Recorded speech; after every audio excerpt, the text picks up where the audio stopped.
A scar she gave him is still there.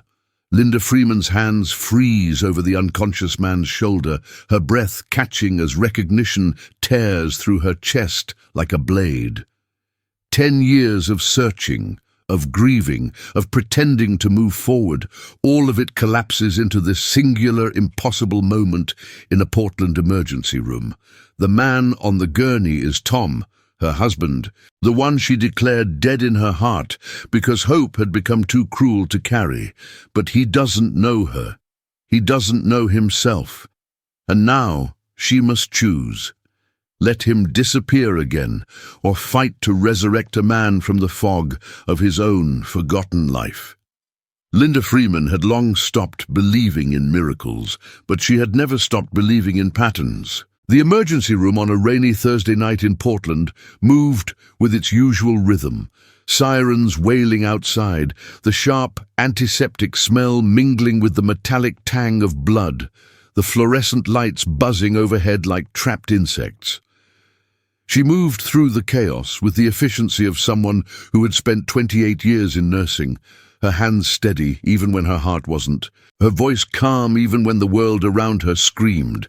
Tonight was supposed to be ordinary. Another shift, another parade of broken bodies and desperate families, another series of small victories and quiet defeats.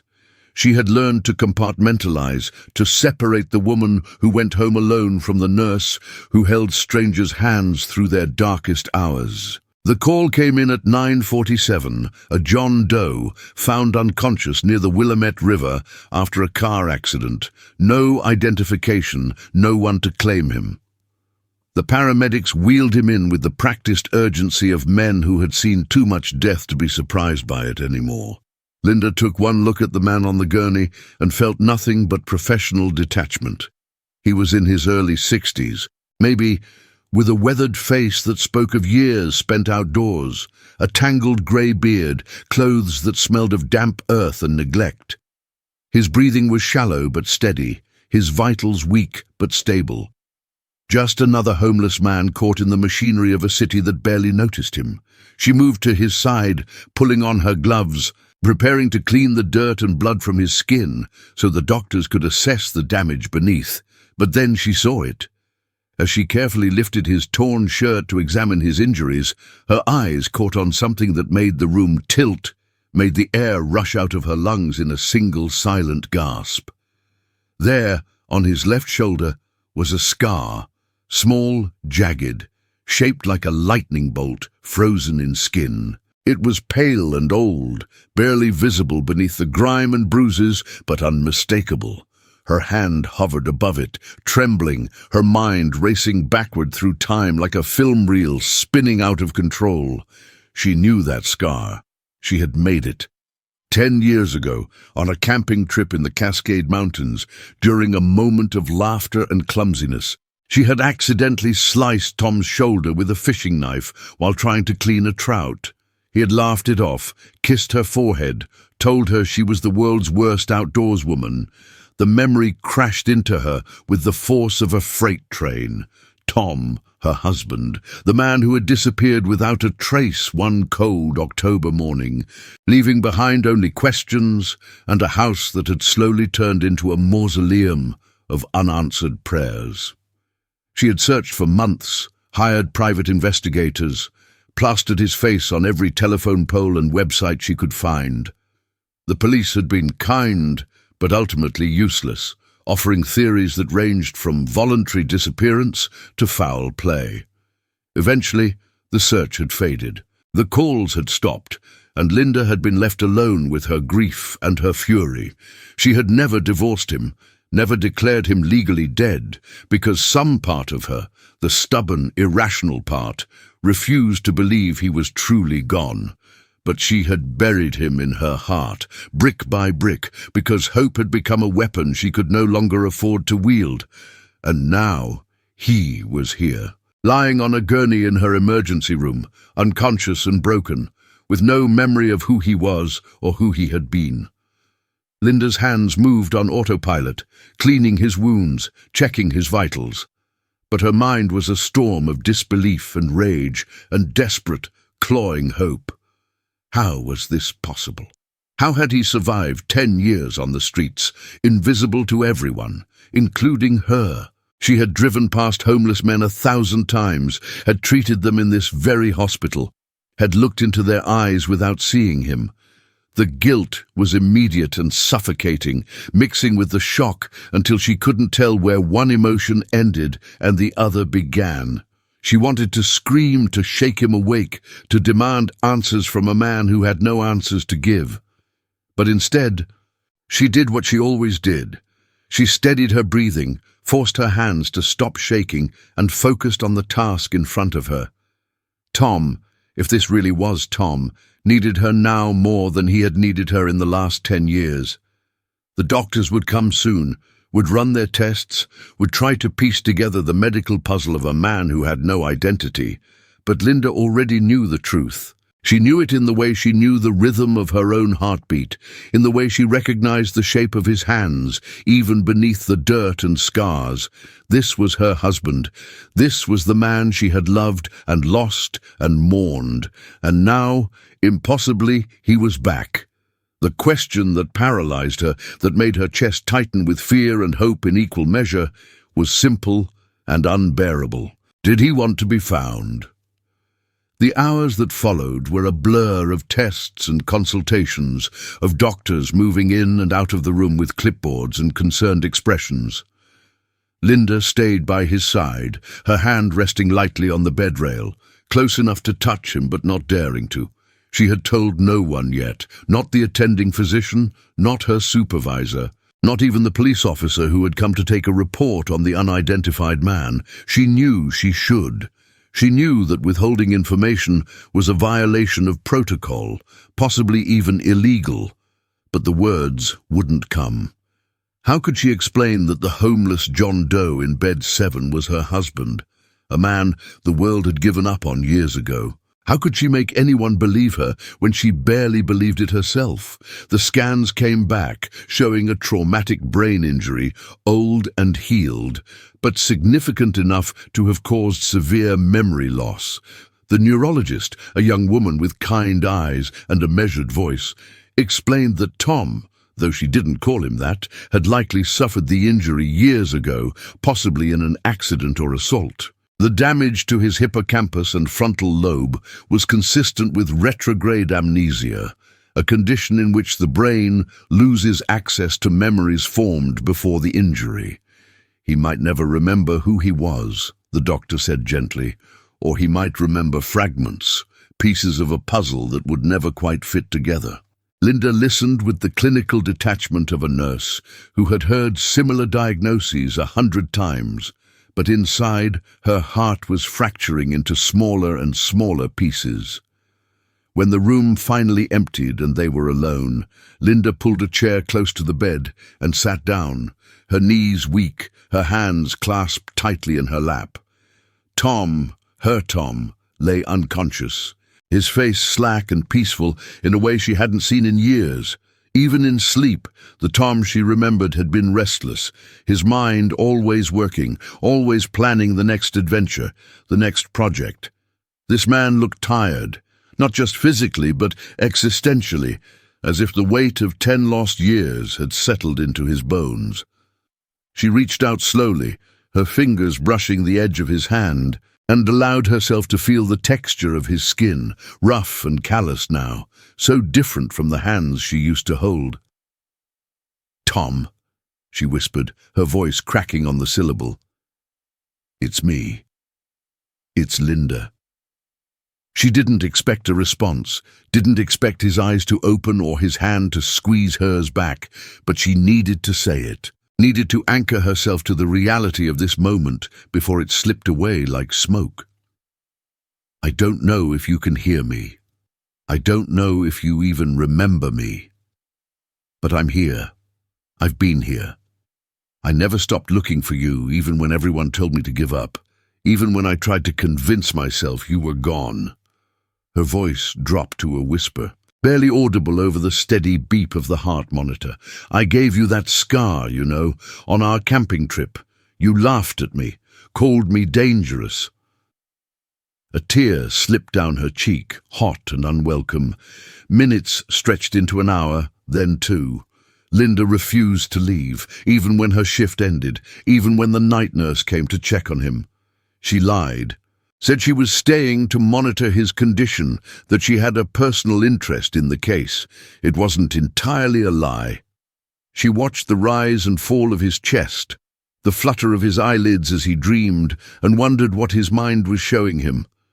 Was he reliving the life he had lost, or was he wandering through the blank, featureless landscape of amnesia, searching for something he couldn't name? She thought about the last time she had seen him, that October morning 10 years ago.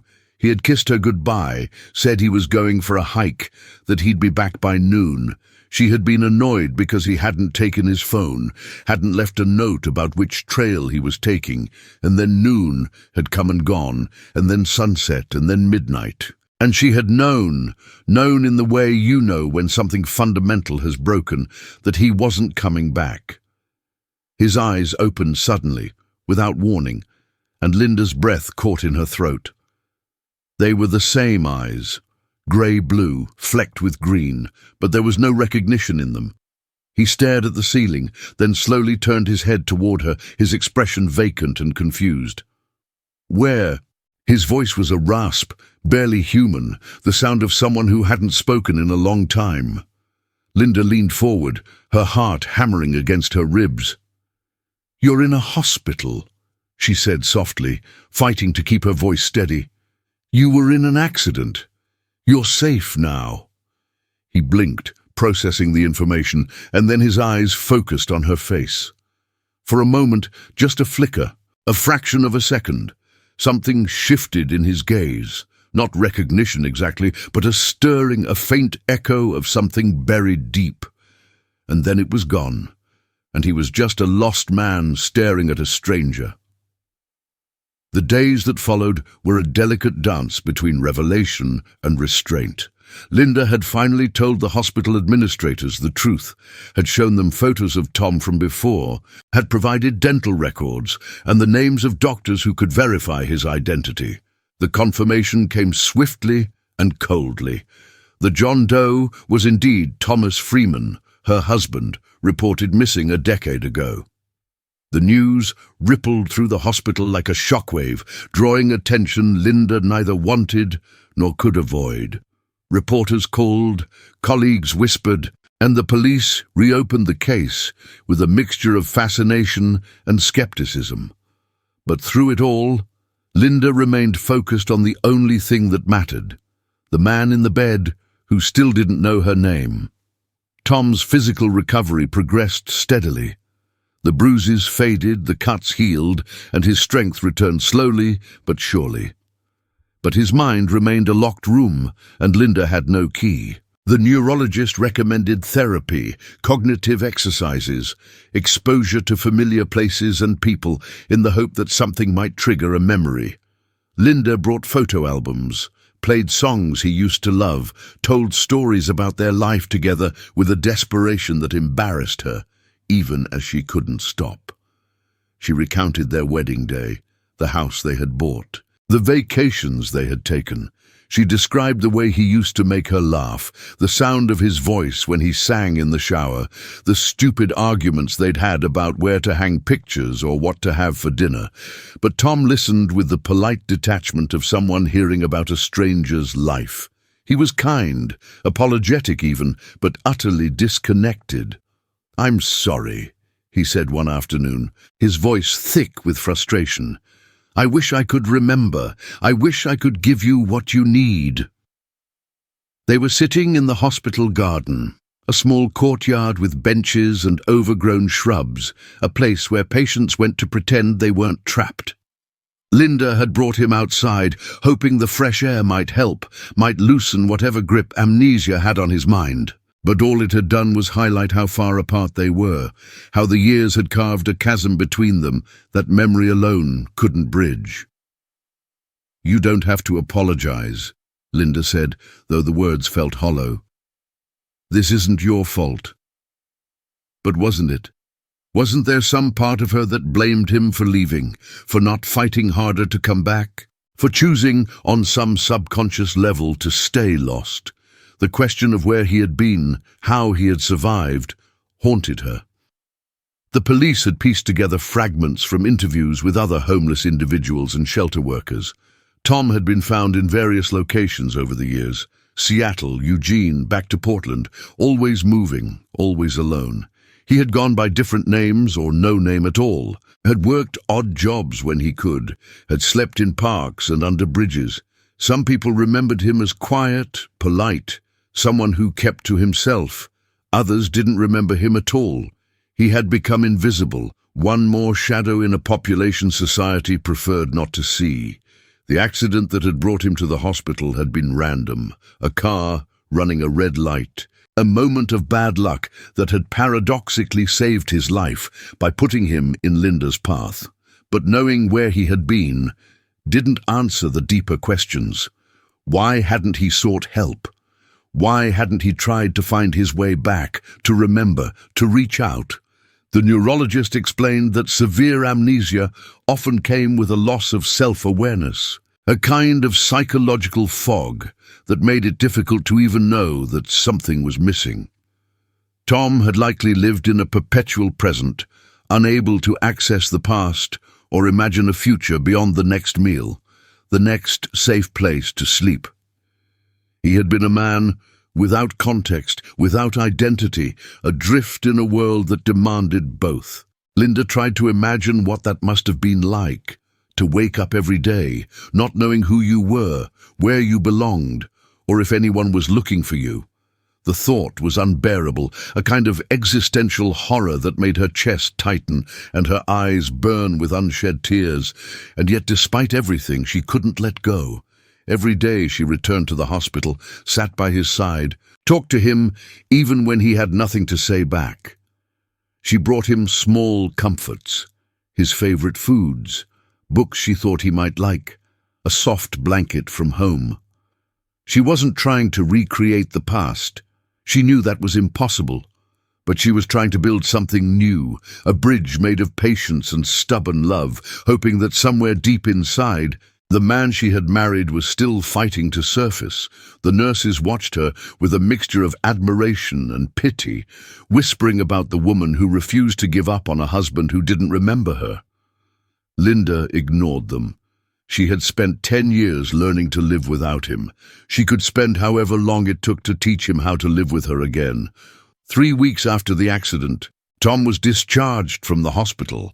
He had nowhere to go. No home to return to, no life waiting for him beyond the institutional walls. Linda made the decision without hesitation, though it terrified her in ways she couldn't fully articulate. She brought him home. Not to the house they had shared. She had sold that years ago, unable to bear the weight of its emptiness, but to the small apartment she had moved into afterward, a modest space filled with second-hand furniture and carefully curated memories.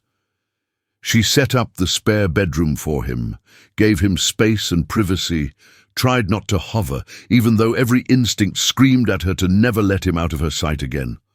Living together was strange, awkward, like sharing space with a ghost who had somehow gained flesh.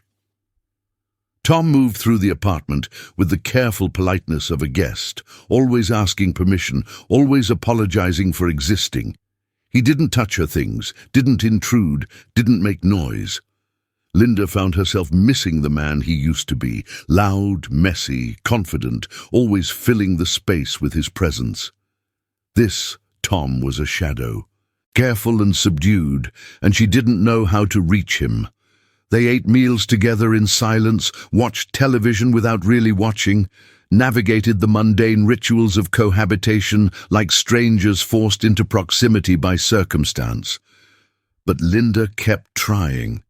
She talked to him about her day, asked him questions about how he was feeling, what he was thinking, if there was anything he needed. And slowly, incrementally, something began to shift. It started with small things, Tom laughing at a joke on a sitcom, the sound rusty but genuine, or pausing in front of the photo on the mantel, the one of their wedding day, his eyes lingering on Linda's face with something like curiosity. He began to ask questions, tentative at first, then more insistent. What kind of person was he before? What did he do for a living? Did they have children? Linda answered everything honestly, filling in the gaps of a life he couldn't access, painting a portrait of a man who had been kind and restless and full of dreams. She told him about his job as a carpenter, the furniture he used to build, the way he loved hiking and fixing broken things. She told him about the fights they'd had, the mistakes they'd both made, because she didn't want to sanitize the past into something unrecognizable. One evening, as they sat on the couch together, a documentary about the Cascade Mountains playing on the television, Tom suddenly turned to her, his expression unreadable. "That scar," he said, his voice quiet. "On my shoulder. You said you gave it to me." Linda's heart skipped a beat. She had mentioned it once, weeks ago, but he hadn't acknowledged it since. "Yes," she said carefully. "On a camping trip. I was trying to clean a fish and I slipped. You told me I was dangerous." She tried to smile, but her throat was tight with emotion. Tom was silent for a long moment, his eyes distant, as if he was searching through the fog for something just out of reach. "I don't remember it," he said finally, and the disappointment in his voice mirrored her own. "But sometimes when I touch it, I feel—" He trailed off, struggling for words. "I feel like something is there, like an echo." It wasn't much. It wasn't the flood of recognition Linda had been hoping for. The miraculous moment where everything came rushing back and they fell into each other's arms like in the movies. But it was something. A crack in the wall, a glimmer of light in the darkness. Linda reached out slowly, giving him time to pull away if he wanted to, and placed her hand over his. His fingers were rough and scarred, so different from the hands she remembered. But they were his hands, and for the first time in 10 years, they were warm under hers. "You don't have to remember," she said softly, her voice thick with tears she refused to let fall. "I remember enough for both of us, and if you never get it back, if this is all we ever have, it's enough." She wasn't sure if she believed it, but she needed to say it, needed to give him and herself permission to exist in this liminal space between loss and recovery. Tom looked at her, really looked at her, and something in his eyes shifted. It wasn't recognition, not quite, but it was closer than anything she had seen before. "I don't know who I was," he said quietly, "but I think I'd like to know who I could be. With you." The words hung in the air between them, fragile and tentative, a bridge built from hope and uncertainty. Linda squeezed his hand, a single tear escaping despite her best efforts. "Then let's figure it out together," she whispered. Outside, the rain began to fall, soft and steady, washing the city clean, and inside, in the small apartment filled with second-hand furniture and half-forgotten dreams, 2 people sat side by side, holding on to each other as tightly as they dared, learning how to build a life from the fragments of one that had been lost. 2 years had passed since that rainy October night when Linda had recognized a scar and reclaimed a ghost. The apartment had changed in small, almost imperceptible ways. A new couch they had picked out together, photographs on the walls that included recent moments alongside the old ones, Tom's woodworking tools arranged carefully in the corner of the living room where he spent his evenings carving and sanding and bringing beauty out of raw timber. He had returned to carpentry slowly, his hands remembering skills his mind had forgotten, muscle memory proving more reliable than the fragile architecture of conscious thought. Linda would watch him sometimes, when he didn't know she was looking, and see flashes of the man he used to be emerging through the careful, quiet person he had become. They were different now, both of them, shaped by loss and recovery into versions of themselves that didn't quite match the people they had been before, but maybe that was the point. Maybe love wasn't about returning to what was, but about building something new from what remained. Tom never fully recovered his memories. The neurologist had been right. The damage was too extensive, too deeply embedded in the structures of his brain. But fragments had surfaced over time, unbidden and unexpected, like debris washing up on a shore. He remembered the smell of pine trees and the feel of cold river water, though he couldn't place when or where. He remembered Linda's laugh, a sound that triggered something warm and familiar in his chest, even when he couldn't connect it to a specific moment. He remembered loving someone deeply, achingly, though the face had been obscured until he looked at Linda and felt the pieces align. These fragments weren't enough to reconstruct a life, but they were enough to build a foundation. And so they had learned to live in the present, to create new memories that didn't require the context of old ones, to find comfort in the small rituals that defined their days together. Linda had changed too, in ways she was only beginning to understand. The decade of grief had hardened something in her, had taught her to protect herself by expecting nothing, by building walls around the softest parts of her heart. But Tom's return, broken and incomplete as it was, had forced those walls to crumble. She had learned to be vulnerable again, to hope without the certainty of outcome, to love a man who might never fully love her back in the way she remembered. It had been terrifying at first, exposing herself to that kind of pain again, but somewhere along the way, she had realized that the alternative, closing herself off, protecting herself from hurt, was a kind of death in itself. She had spent too many years in that limbo already. She refused to spend any more. They had gone back to the Cascade Mountains once, on a weekend trip that Linda had planned with equal parts anticipation and dread. She wasn't sure what she had hoped for. A miraculous recovery triggered by familiar landscapes, perhaps, or at least some sign that the past wasn't entirely lost. They had hiked the same trail they had taken all those years ago, though it looked different now. The trees taller, the path more worn. Tom had walked beside her in silence, his eyes scanning the forest with an expression she couldn't read. When they reached the spot where they had camped, where she had accidentally cut his shoulder with the fishing knife, Linda had expected something to shift, some cosmic acknowledgement that they had come full circle. But Tom had simply looked at the clearing, nodded slowly and said, "It's beautiful here." And that was all. No flood of recognition, no tears, no dramatic revelation. Just a man appreciating the beauty of a place he didn't consciously remember. Linda had felt disappointment initially, a sharp ache in her chest, but then Tom had reached for her hand, squeezed it gently, and smiled at her with such genuine warmth that the disappointment had dissolved into something else. Acceptance, maybe, or gratitude for what they had, rather than mourning what they didn't. The legal and bureaucratic aftermath of Tom's return had been its own kind of nightmare. There were forms to fill out, agencies to notify, a social security number to reactivate, a life to officially resurrect from administrative death. The missing persons case was closed with a mixture of relief and lingering questions. How had he gone unnoticed for so long?